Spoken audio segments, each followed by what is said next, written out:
সদৌ অসম আদিবাসী ছাত্ৰ সন্থাৰ উদ্যোগত অনুষ্ঠিত আদিবাসী মহাসভাৰ প্ৰস্তুতি তুংগত ওদালগুৰিত 19তম আদিবাসী মহাসভাৰ ব্যাপক আয়োজন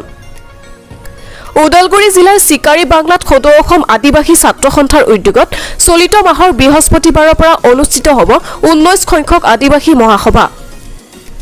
উক্ত আদিবাসী মহাসভাখনি 4 দিনীয়া বৰ্ণাঢ্য কাৰ্যসূচীৰে অনুষ্ঠিত হ'ব উল্লেখ্য যে অসমৰ খদিয়াৰ পৰা ধুবুৰীলৈ আৰম্ভ কৰি প্ৰায় সহস্ৰাধিক লোকে অংশগ্ৰহণ কৰিব বুলি মন্তব্য কৰে উদ্যোক্তা মণ্ডলীয়ে হয়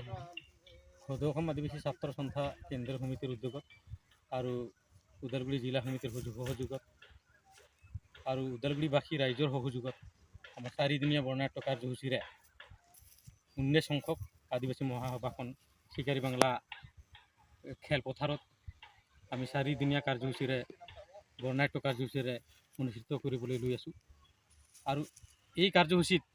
আমি ধুবুৰীৰ পৰা খদিয়ালৈ যিমান আদিবাসী জনগোষ্ঠী আছে আদিবাসী ভাষা ভাষী আদিবাসী যিবিলাক উপজাতিসমূহ আছে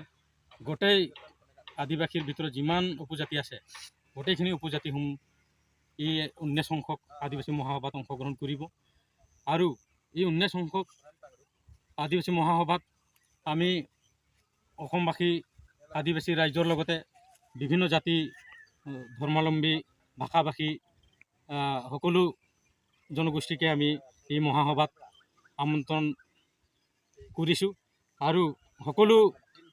মানুহখিনিকে আমি এই আমাৰ 19 সংখ্যক আদিবাসী মহাসভাত অংশগ্ৰহণ কৰিবৰ কাৰণে আমি